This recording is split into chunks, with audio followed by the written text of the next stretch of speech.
De nuevo, saludos a todos, saludos Santiago, bienvenido de nuevo a tu sillón, que tuyo. Aquí estoy, óyeme, pero muy contento, porque pensé que me habían cancelado. No. Por eso que viniste con otro polocher.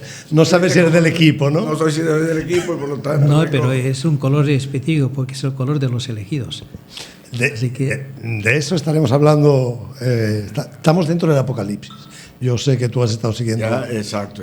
Los programas, pero todavía estamos ahí. Saludos a todos. Seguimos en nuestro podcast La Verdad, navegando, sumergiéndonos en el libro del Apocalipsis, en aguas desconocidas para la mayoría de nosotros y descubriendo cosas. Sí.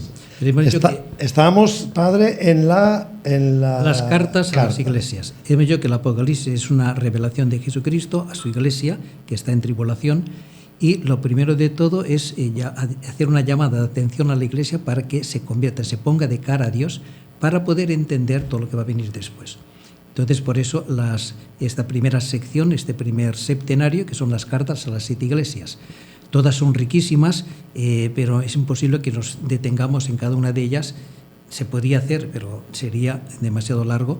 Y yo invito a la gente a leerlo, y si quiere también leer algún comentario sobre el libro de Apocalipsis que les pueda ayudar. Pues o ver algunos videos que el padre tiene ahí en las redes con otro programa de radio. Sí, pero yo tampoco se puede hablar con detalles sobre las... Quiero decir que no es algo que estamos tocando solo aquí, sino que además por ahí se ha estado también hablando, identificando mucho el libro, una parte del libro con una realidad de hoy en día, que es la ideología de género. Bueno, y cómo... El libro habla sobre la realidad de la historia, y por tanto, de eso ya el libro habla claramente cuando lleguemos al capítulo de las bestias. Pero estamos ahora en el momento en las llamadas a la iglesia a la conversión. A mí, como yo estuve en la introducción, yo siempre quise decir algo sobre la introducción. Hay un apologeta norteamericano que viene del protestantismo, muy famoso, Scott Hahn, junto con su esposa Kimberly, que tiene un libro sobre el Apocalipsis. Los norteamericanos siempre han sido muy fatalistas con él, de tal manera que te acuerdas de la tragedia de Waco, Texas, sí, ¿verdad? Y de Jim Jones y compañía, pensando en el fin del mundo, el Apocalipsis y demás, que al final termina todo el mundo inmolándose, ¿verdad?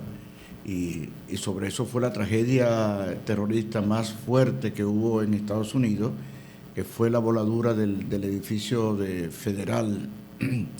Ahora no me acuerdo dónde fue. Creo que en Atlanta, me parece.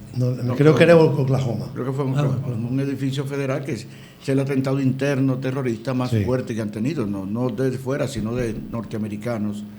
Y todo se viene precisamente por una mala interpretación del Apocalipsis. Por lo tanto, debemos de tener una correcta interpretación del Apocalipsis. Y aquí vamos a atenernos a la Escritura, a la historia, a la tradición, a todo aquello que es sano, para evitar que tengamos predicciones fatalistas. Primero hay que decir que el Apocalipsis no es apocalíptico.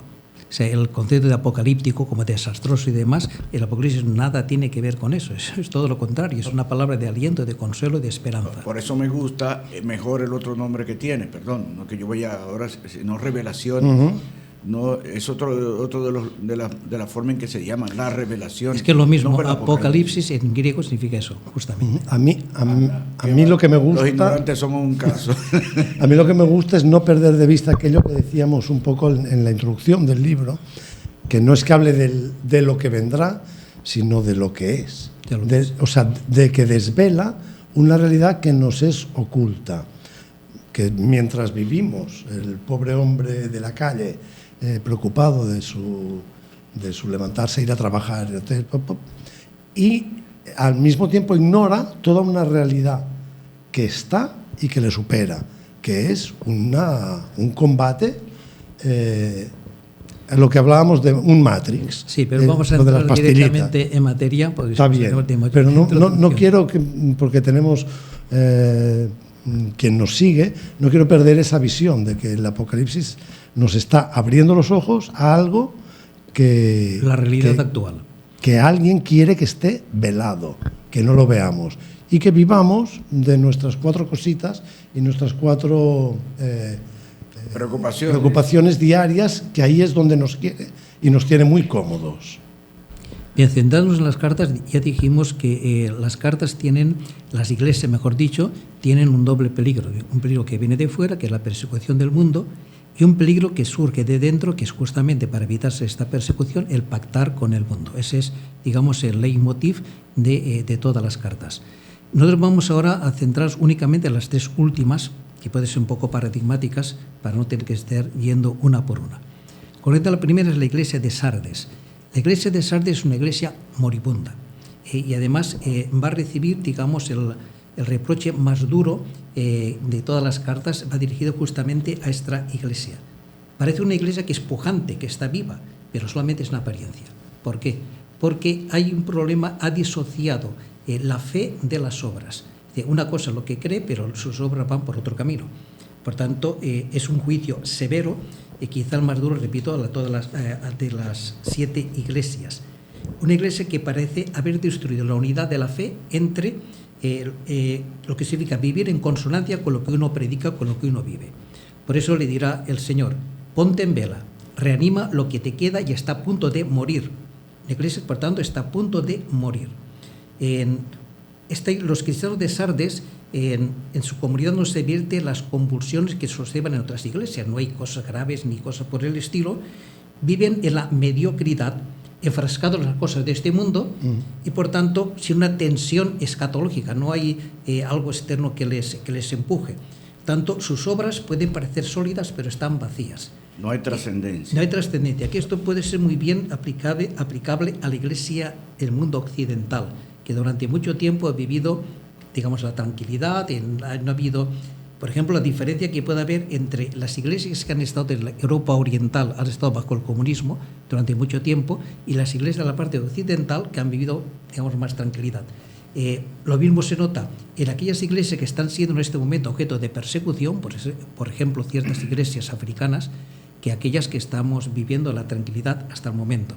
Falta esta tensión escatológica, por tanto, aparentemente todo va bien, pero falta este fuego interior. Por tanto... ¿Me acuerda, padre, lo que usted dice de Nigeria el otro día? Exactamente. De la cantidad...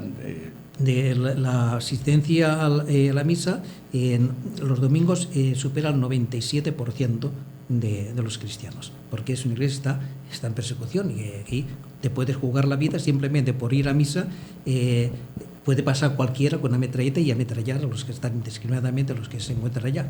Por tanto, saben lo que significa vivir la fe y a qué es lo que están arriesgando. Podemos decir lo mismo, la iglesia de Siria, la iglesia de Irak, la iglesia en Pakistán, en todas estas realidades. Por tanto, para reanimar esta comunidad que está a punto de morir, se le invita en primer lugar a recordar lo que recibiste y oíste. Es decir, ¿qué se le está pidiendo? Que vuelvan al amor primero, que es el amor a Cristo, que pongan a Cristo en el centro de su vida, porque si no, ¿a quién están amando? ¿A quién están sirviendo? ¿A quién están viviendo? ¿Están viviendo los valores de este mundo o están siguiendo a Cristo? Y por tanto, después de remitir al acontecimiento extraordinario y único de su conversión, que es haberse encontrado con Cristo, porque si no hay un encuentro personal con Cristo no hay verdaderamente conversión, se les manda: guárdalas y arrepiéntete. Esta es la única vez en los textos juánicos que el término guardar se refiere, en este sentido se refiere, es un imperativo, porque generalmente San Juan habla de guardar la palabra de Dios. Aquel que guarda mi palabra es una forma aceptada, es aquello que está en consonancia con Cristo. Aquí se les invita, se les obliga, guárdalas, por tanto, vuélvete a Cristo. Entra en comunión con Él, porque permanecer con Cristo es lo fundamental de la Iglesia. Por tanto, es una llamada a vivir en la fidelidad a lo que han recibido, sin glosas ni adulteración, sin adulterar la fe. Este es un peligro mortal que acecha a esta comunidad, también a la Iglesia en general, cuando se encuentra en esta situación. Se acomodan, ¿y cuál es este peligro mortal? De acomodarse al mundo presente. Y esto les convierte en una iglesia irrelevante. Es decir, la sal que ya no escuece, que ya no cura, en una sal que ya no tiene ningún sabor, que no da sabor, por tanto no sirve absolutamente para nada. Esto es lo que ocurre con las iglesias cuando se quieren acomodar al mundo, cuando pierden esta dimensión, esta tensión fuerte, escatológica, esta referencia directa a Cristo. Entonces, ¿qué son? Si no anuncian a Cristo muerto y resucitado, ¿a quién anuncian? ¿Qué es lo que están proclamando? Cosas, muchas veces que se oyen las predicaciones, cosas de tipo sociológico o de, no sé, hablando de cualquier cosa, pero se anuncia verdaderamente a Cristo muerto y resucitado, se anuncia a Cristo verdad y vida, se proclama la realidad de nuestra realidad profunda, que estamos llamados a ser hijos de Dios y por tanto a vivir en consonancia con el misterio pascual de Cristo. Si no se predica esto, entonces, ¿qué es lo que estamos haciendo? Bien, la verdad es que escuchando los hechos de los apóstoles, tú escuchas, a mí me impresiona siempre ver la predicación querigmática de los apóstoles. Siempre van al centro de las cosas, no se meten por los lados, sino que siempre van a predicar a Jesucristo muerto y resucitado. Uh-huh. Escuchábamos, ¿verdad?, como San Pablo, que hace todo un periplo, ¿verdad?, y llega a Antioquía de Pisidia, a la sinagoga, y si tienen algo que decir, díganlo. Entonces, arranca con la historia de la salvación para los israelitas que están allí, y al final termina anunciando el querigma. A mí siempre me ha llamado la atención porque cuando escucho estas lecturas siempre me acuerdo de mi historia, de lo que ha pasado en mi vida, y la pone en relación con lo que Dios ha estado haciendo, hasta llegar al punto en que por primera vez me vi que me predicaron el querigma, que para mí fue una explosión grandísima adelante. O sea, indudablemente, si hay algo que puede ayudar a una persona, es a no irse por los ramos, sino poder tener una predicación querigmática. Y ahora que mencionas los Hechos de los Apóstoles, llama la atención cómo la evangelización surge no de una intención de un programa de vamos a evangelizar, sí, sino que surge de una diáspora por una muerte de Esteban. O sea, surge de la persecución. La primera evangelización. Tienen que salir de Jerusalén porque se arma una persecución, y ahí ¿a dónde van? Contentos, dice, llegan contentos y anuncian. Pero el origen de la evangelización está en el Espíritu Santo, está concretamente en Pentecostés. Es el estar lleno del Espíritu lo que hace que los apóstoles salgan de la casa, hasta entonces están encerrados en la casa, salen fuera y comienzan a predicar, después del acontecimiento de Pentecostés, cuando han recibido el Espíritu Santo, porque es el Espíritu que empuja, el que lleva a evangelizar. Sin este Espíritu no hay fuerza, no hay fuego para anunciar el Evangelio. Está bien, pero que el mecanismo de explosión y de dispersión es precisamente la persecución. Bien, hay sí, que pensar Dios se sirve de todo eso. Hay que pensar que fue el mismo Espíritu Santo que permitió la persecución para que sucediera aquello. O sea que la motivó. Está concatenado un hecho con otro en este sentido. A mí de Sardes, padre, con esto termino esta intervención, siempre me acuerdo de que Sardes era una ciudad inexpugnable. No había manera de que la conquistaran, ¿verdad? Sí, la conquistaron 2 veces. Sí, pero en un principio que era inexpugnable. Pero ¿sabes por qué la conquistaron? ¿Por qué la conquistaron? Porque precisamente fiando en su inexpugnabilidad se descuidaron y aprovecharon un descuido. A eso voy. O sea que cuando uno se siente, me acuerdo del Evangelio que dice, cuidado quien se siente muy seguro. El que crea estar en pie, mire no caiga. Mire no caiga. O sea, eso precisamente por eso, que por considerarse inexpugnable, pues se descuidaron totalmente. Y un pequeño descuido de un soldado, que se le cayó un casco, ¿verdad?, salió a buscarlo por el sitio secreto, porque al final todas estas ciudades están sitiadas y no hay manera de que se rinda. Está sitiada la ciudad y al final agua o alimento. Ellos sabían cómo conseguir agua y alimento. Y estaban muy seguros dentro. Sí, y es lo que le pasa a esta iglesia, está tan segura de sí misma, todo está aparentemente bien, las celebraciones se realizan, la gente asiste a las asambleas, pero le falta este fuego, ese es el problema. Por eso se les dice, se les advierte que al que salga vencedor se le prometen 3 cosas. Será revestido de blancas vestiduras, es decir, se les anuncia la vida eterna, no borraré su nombre del libro de la vida y me declararé por él delante de mi Padre y de sus ángeles. Es decir, no manchar las vestiduras blancas equivale a no tomar parte en el mundo idolátrico. Cuidado, porque esta iglesia puede derivar a la idolatría, acomodándose al mundo. Y esto supone también una confesión explícita de Cristo en una sociedad hostil. Por eso, yo me declaré delante de él, de mi Padre y de sus ángeles. Porque Cristo así lo ha dicho. Y aquel que me confiese delante de mi Padre, yo también, delante de los hombres, yo también le confesaré delante de mi Padre. Por tanto, el peligro que tiene esta iglesia, que hemos dicho antes, de la sal que se está volviendo insípida, y esto es un mal gravísimo que puede llevar a la muerte. Porque si la sal se vuelve sosa, ya no sirve absolutamente para nada. Que es el mal que puede afectar a la iglesia de todos los tiempos, y cuidado, que puede afectar a la iglesia de nuestro tiempo, y de hecho lo está afectando.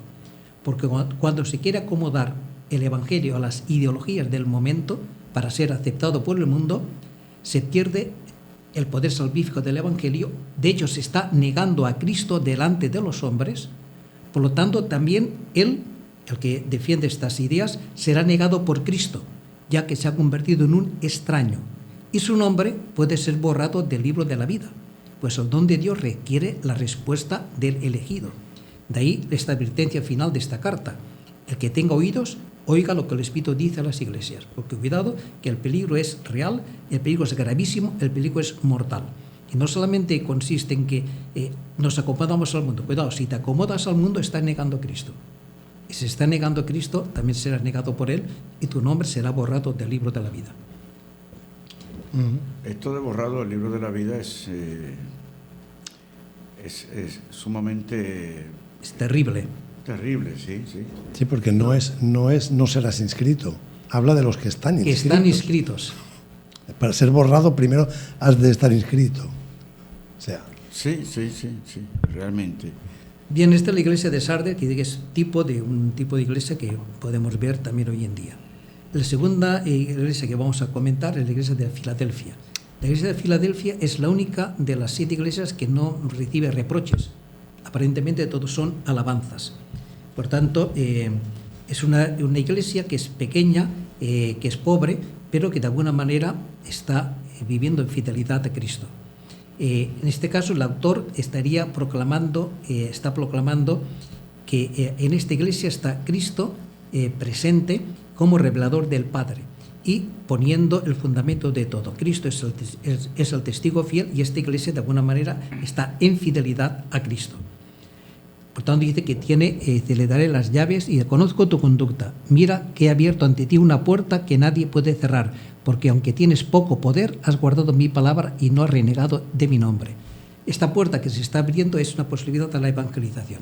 Esta iglesia pobre, pequeña, sin embargo, está siendo ejemplo para aquellos que le rodean y, por tanto, está siendo luz y atrayendo a mucha gente a la conversión, precisamente por su fidelidad a Cristo. Esa es la puerta que se está abriendo. Bien, por tanto, poco más podemos decir de esta iglesia, simplemente que es una iglesia que de alguna forma está viviendo en fidelidad a Cristo. Aunque también tiene pequeños reproches, pero no vamos tampoco a entrar en ellos. Y sí que vamos a centrarnos en la última de las iglesias, la iglesia de Laodicea. Que esta sí que le da. Que esta... Hemos hablado de Sardes. Sardes tiene un peligro mortal, que es precisamente el acomodo de este mundo. En cambio, la iglesia de Laodicea tiene también otro peligro, quizá más sutil, que no se nota tanto, pero también lleva a la muerte, que es la tibieza. ¿Qué es lo que le pasa a esta iglesia? De todo, vamos a leer un poco la carta y luego la comentamos. Es decir, al ángel de la iglesia de Laodicea escribe: así habla el Amén, el testigo fiel y veraz, el principio de la creación de Dios. Conozco tu conducta, no eres ni frío ni caliente. Ojalá fueras frío o caliente. Ahora bien, puesto que eres tibio y no frío ni caliente, voy a vomitarte de mi boca. Tú dices, soy rico, me he enriquecido, nada me falta, y no te das cuenta de que eres un desgraciado digno de compasión, pobre, ciego y desnudo. Te aconsejo que me compres oro acrisolado al fuego para que te enriquezcas, vestidos blancos para que te cubras y no quede al descubierto la vergüenza de tu desnudez, y un colirio para que te des en los ojos y recobres la vista. Yo a los que amo los reprendo y corrijo. Sé pues ferviente y arrepiéntete. Mira que estoy a la puerta y llamo. Si alguno oye mi voz y me abre la puerta, entraré en su casa y cenaré con él y él conmigo. Al vencedor le concederé sentarse conmigo en mi trono, como yo también vencí y me senté con mi Padre en el trono. El que tenga oídos, oiga lo que el Espíritu dice a las iglesias. ¿Sabes quién era la Odisea? Te doy para ponernos en situación. Era un centro de comunicación muy importante y tenía una industria textil bastante desarrollada. Había también grandes bancos, tanto era un centro financiero, y además tenía una escuela muy famosa de oftalmología. Wow. Eso para que veamos lo que le va a decir. Lo del colirio. Por tanto, a Cristo aquí se presenta como el Amén. Es la única vez en el Nuevo Testamento en que utiliza este título como un nombre. Yo soy el Amén. Por tanto, está diciendo el Amén, que yo soy la verdad de Dios. Tanto, fíjate bien lo que te voy a decir porque es muy importante. Cristo, por tanto, es antes de la creación, participa en la misma y es su modelo perfecto. Y es el término hacia el cual la creación se dirige. Yo soy, por eso, el Amén, el testigo fiel, el principio de la creación de Dios. Son, por tanto, los títulos con los que se presenta. Tanto Cristo es el principio de la creación de Dios. ¿Qué significa eso? Que toda la creación tiene como un objetivo que es Cristo. Dios crea pensando en Cristo. Cristo es la culminación de toda la creación, que es el hombre según el designio de Dios. Y eso es lo que nos encaminamos todos. Y por tanto, Cristo es el alfa y el omega, es el principio y el final de la creación. Todo ha sido creado, dirá San Pablo, por Cristo, en Cristo y para Cristo. Tanto esta es la intención de Dios y sea en Cristo el que resuma toda la creación. Pues bien, que es el testigo fiel y por tanto que tiene todo este poder, les dice esta iglesia: no eres ni frío ni caliente. Ojalá fueras frío o caliente, pero como eres tibio, no eres ni frío ni caliente, te voy a vomitar de mi boca. ¿Qué es lo que pasa a esta iglesia? Esta iglesia ha olvidado algo muy importante, que es la intransigencia cristiana que proclama a Cristo como el único Señor. Cristo es el único Señor. Y esta iglesia busca el compromiso con la ideología de turno. Por tanto, diluye a Cristo con el mundo, pretende estar a bien con Cristo y a bien con el mundo. Eso es ni frío ni caliente, ni con Cristo ni con lo demás. Lo que quiere es las dos cosas a la vez. Y no se puede tener las dos cosas a la vez. Mezcla lo caliente y lo frío. Eso provoca algo tibio, desabrido. Por tanto, es esta ambigüedad que repugna al que es el testigo fiel, que es Jesucristo. Por eso Jesucristo dirá muy claramente en el Evangelio, dice: sea vuestro lenguaje sí, sí, no, no, que lo que pasa de ahí viene del maligno. Cristo dirá, por ejemplo, no matarás, para poner un caso. Pero ahora nosotros decimos, bueno, sí, no matarás, pero vamos a ver, en caso de malformación del feto, en caso de una persona ya mayor, está enferma, no tenía por qué no dar la eutanasia, en caso de está sufriendo, sí, pero eso viene del maligno. El sí, pero viene del maligno. Cristo es real, es el amén. La cosa es así y es así. Ese es un lenguaje que es muy común en nuestro tiempo. Y atención, este lenguaje no viene de Dios, viene del demonio. Esto está clarísimamente. Y eso es lo que el autor de la carta le reprocha a esta iglesia. O sea, que es una persona que va a la iglesia, que frecuenta, que tal vez esté en un grupo de la iglesia, todo muy bien, pero por su vida tiene lo que dice el Concilio Vaticano II, un divorcio no entre religión y vida. Una cosa es mi negocio, una cosa es lo que yo pienso, una cosa es lo que yo represento en la sociedad, y otra cosa es que yo voy a la iglesia. En definitiva, parece un hombre como que no es que crea tanto en Dios, sino que se resguarda, ¿verdad? Porque va a la iglesia, tiene su trabajo, hace su vida, hace todo, exactamente igual como cualquiera en el mundo, pero si por mano del diablo Dios existe, entonces va a la iglesia. No vaya a ser que por mano del diablo Dios exista, entonces va a la iglesia y tiene todo resguardado, ¿verdad? Está en el mundo, pero si necesita de la iglesia, está también ahí. O sea, y que acomoda la doctrina a sus intereses. Sí. Tiene un interés y entonces así, ¿verdad? Hay un montón de gente que para rezar le pide a Dios lo que él quiere que Dios haga en él, lo que yo creo que es lo que yo necesito, lo que yo creo que es lo que a mí me conviene. No miro la voluntad de Dios, sino que veo lo que a mí me conviene, qué cosas es buena para mí. Entonces, ¿es bueno tener dinero? Pues yo voy a pedirle al Señor que me dé. Que es todopoderoso. Toda oración cristiana tiene que reflejarse en el Padre Nuestro. Y el Padre Nuestro comienza con una actitud: Abba, papá. Es decir, la confianza total en Dios. Bien, yo sé que tú me amas y por tanto sé que lo que tú me des a mí es lo mejor para mí. Yo te pido esto, pero siempre supeditado a tu voluntad, porque tu voluntad sé que es lo mejor para mí. Sin esa actitud no hay oración cristiana. Sí. A mí eso siempre me acuerda Getsemaní, que Jesucristo no quería la cruz. No quería la cruz y no quería la cruz. Pero decía, pero yo voy a hacer lo que tú quieras, yo voy a hacer tu voluntad. En todo momento estuvo presente eso. Padre, si es posible, quita de mí este cáliz, ¿no? Pero que se haga tu voluntad y no la mía.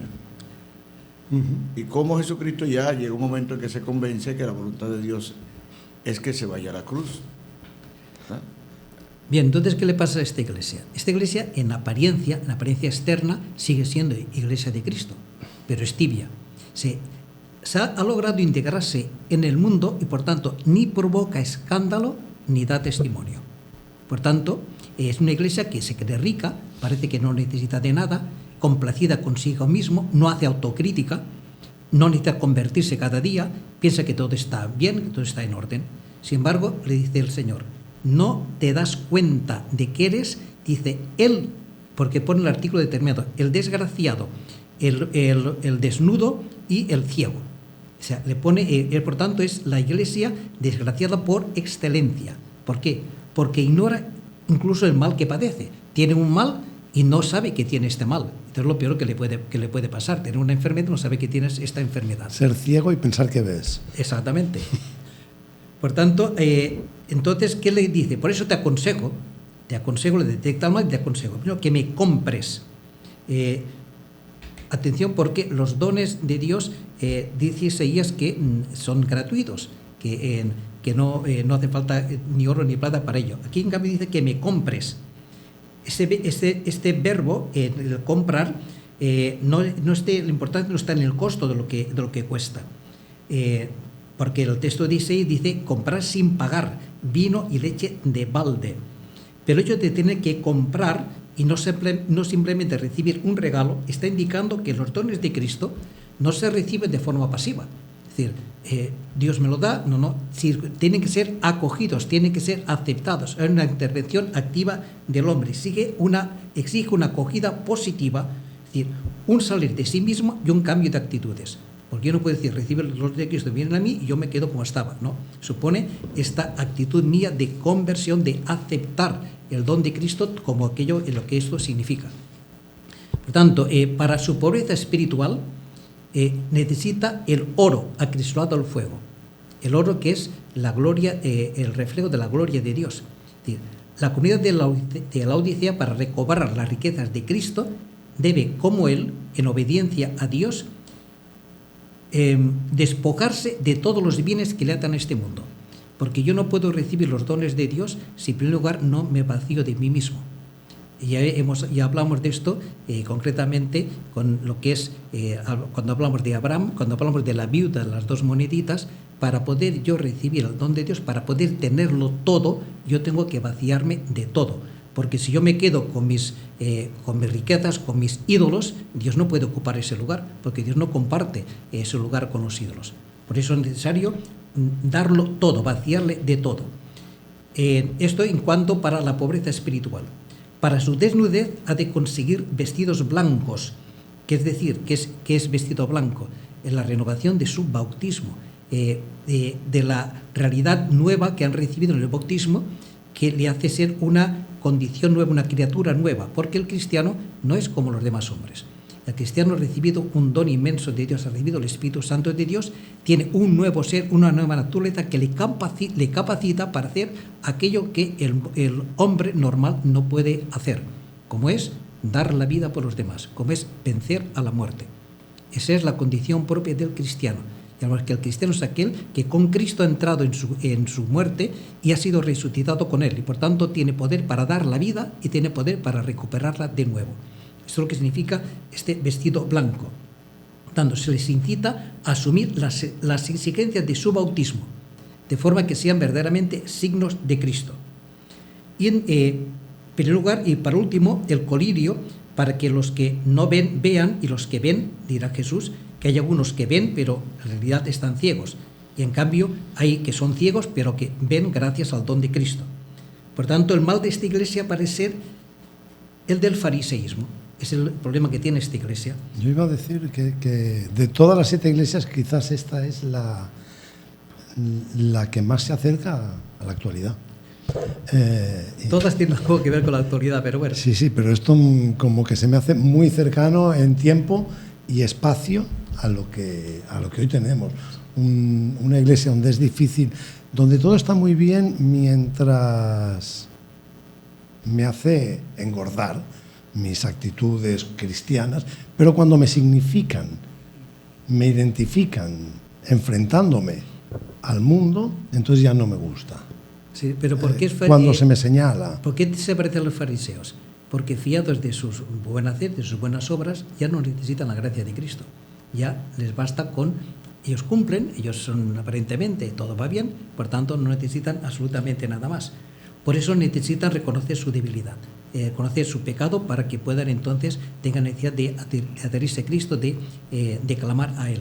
Bien, atención, yo lo que quiero poner una atención aquí es que cuando se habla de la iglesia no se está hablando solamente de la jerarquía, se está hablando de todos nosotros. Sí. Todos. A mí la iglesia, por los Dios no... De la asamblea. Es solamente una puntuación. Sí, de la asamblea de misa de 10. En una parroquia cualquiera de nuestra ciudad de Santo Domingo. Que somos nosotros, ¿verdad? Todos. Ahora, fijaos una cosa importantísima de esta carta, que precisamente a esta iglesia que se le ha atacado por encima de todo, le siga una declaración de amor inmensa, como la que dice el Señor: yo a los que amo los reprendo y corrijo. Es decir, Cristo ama a esta iglesia como ama a todas las iglesias, por muy débiles, por muy despistadas que estén, por muy pecadores que sean. Cristo les ama inmensamente. Es la ternura de Cristo hacia esta iglesia tibia y anodina, a la que mira a pesar de todo con cariño. Por tanto, es el amor de Cristo, y esto sigue una de las más bellas declaraciones de amor que aparecen en toda la Escritura. Mira que estoy a la puerta y llamo. Si alguno oye mi voz y me abre la puerta, entraré en su casa y cenaré con él y él conmigo. Este pasaje nos remite al Cantar de los Cantares, la voz de mi amado, que llama, la voz del amado. Esta voz que llama siempre a salir fuera. Atención, porque es importante el tema de la voz de Cristo, de la voz del amado. Veíamos en la imagen del buen pastor, dirá que Cristo es el buen pastor que llama a sus ovejas por su nombre y las saca del redil y las lleva a pastos abundantes. Y ellas reconocen su voz. Reconocen la voz. Sí. Es esta la voz de Dios la que llama siempre a salir. Es la voz que llamó a Abraham: salte de tu tierra, de la casa de tus padres. Es la voz que llama a Moisés: deja la comodidad de Madián y vete a Egipto a liberar a mi pueblo. Es la voz del amado que llama a la amada, que está tranquilamente en casa, durmiendo, arropada, afuera hace frío, es invierno, le llama a salir de su comodidad y a seguir al amado, a la intemperie afuera. Por tanto, es la voz que le está llamando: yo estoy a la puerta y llamo. Si alguien escucha mi voz, que es la voz de aquel que te ama, entonces, y me abre la puerta, porque Cristo nunca forzará la puerta, sino que siempre nos dejará nuestra libertad para abrirle o cerrarle. Pero aquel que le abra, cenaré con él y él conmigo. Entrará en comunión con él. Por tanto, para salir de la rutina, la tibieza que tiene esta iglesia, debe asumir con todas sus consecuencias el mandato de Cristo. ¿Cuál es el mandato de Cristo? Tomad y comed, esto es mi cuerpo; tomad y bebed, esta es mi sangre. Este es mi cuerpo que será entregado por vosotros. Esta es mi sangre que es derramada por vosotros. Haced esto en conmemoración mía. Es decir, hasta que Cristo vuelva, el cristiano tiene una misión, que es hacer presente la Pascua de Cristo. Porque ¿qué significa comer el cuerpo y beber la sangre de Cristo? Dirá San Pablo, cada vez que comemos de este pan y bebemos de este cáliz, anunciamos la muerte de Cristo y proclamamos su resurrección hasta que vuelva. ¿Y cómo se proclama la muerte de Cristo? Pues entrando como Él ha entrado en la muerte. Él, siendo inocente, libremente asumió, cargó sobre sí con los pecados del mundo y cargando con estos pecados dio muerte a la muerte, destruyendo el pecado. Y por eso Dios lo ha resucitado.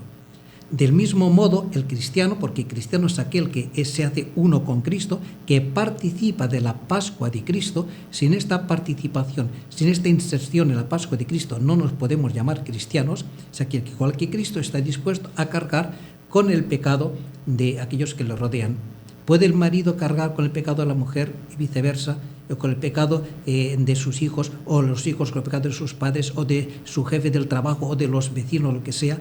¿Se puede uno cargar con este pecado sin devolver mal por mal, sino bendición por maldición, aceptando porque es el único modo de quitar el mal? No es devolver el mal, con esto lo multiplicamos, sino que es cargar con este mal. Y ahí es donde se experimenta lo que es la vida eterna, lo que es la resurrección, poder amar, poder dar la vida. Esto es lo que nos configura con la Pascua de Cristo, y esto es lo que estamos llamados a vivir en comunión con Cristo. Muy bien. Yo quiero... ¿Terminamos ahora? Sí, contigo. Con mi comentario, entonces. No, yo lo que quería era que hubo un detalle que dejamos pasar.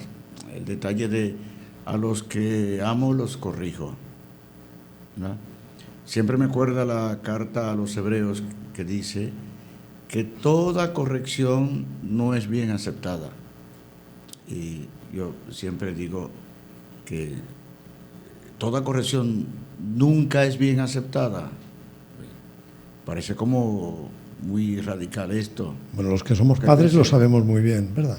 No, es que a veces alguien te corrige algo y tú lo aceptas muy bien. Tú lo aceptas muy bien.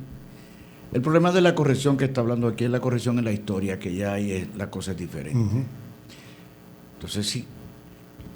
¿Por qué hay tanta gente que atribuye, cuando está pasando por alguna tribulación, atribuye eso a cualquier otra cosa y no se pone a reflexionar si no es Dios que le está hablando en su vida, que le está diciendo, que le está Jesucristo entrando en el templo con el látigo y comenzando a volcar todo lo que hay allí? Parece como que Jesucristo pero no, está limpiando el templo, está corrigiendo a una persona, le está ayudando a enderezar su camino. El templo de Israel, el templo de Jerusalén no era un templo para tener negocio con dinero, idolatría y demás, sino que era el centro del culto y se había convertido en una cueva de bandidos. Entonces, si yo tengo mi corazón convertido en una cueva de bandidos, Jesucristo tendrá que, si me ama, si me quiere, tendrá es que la corrección siempre es fruto del amor, porque amo, corrijo. Si uno está haciendo una cosa mal y a mí me importa un comino, ya se apañará. Pero si es alguien que yo amo, que yo quiero, tendré que ayudarle. Oye, mira, cuidado, que eso es peligroso. Siempre la corrección es fruto del amor. Pues Dios, como nos ama inmensamente, cuando tiene que corregir, nos corrige para ayudarnos. Cuando alguien... ¿Qué es lo que pasa en este mundo? En este mundo no hay corrección. Ya no se quiere corregir a nadie. Hay que dejarle cada cual para no estorbar su espontaneidad y demás. ¿Por qué en este mundo no hay corrección? Porque este mundo ha perdido el amor. Este mundo no ama. Por eso no corrige. Esta sociedad está yendo hacia la ruina porque le falta el fuego del amor. Y es lo que estamos viviendo en toda esta realidad. ¿Hay que corregir a los hijos? Claro que hay que corregir a los hijos. Y hay que hacerlo necesariamente por su bien, porque les amamos. Me parece un tema fundamental, importantísimo. Lamentablemente el tiempo se fue, así que podemos emplazarnos a empezar la próxima semana por aquí. Porque no es como para pasarlo por encima. El tema de la corrección. Es un punto importante. Me parece que sí. Así que nada, ya saben, desvelamos un secreto. La próxima semana empezamos donde lo dejamos, la corrección. Sigan suscribiéndose, sigan dándole a la campanita y si ustedes quieren, aquí estaremos en una semana. Feliz semana.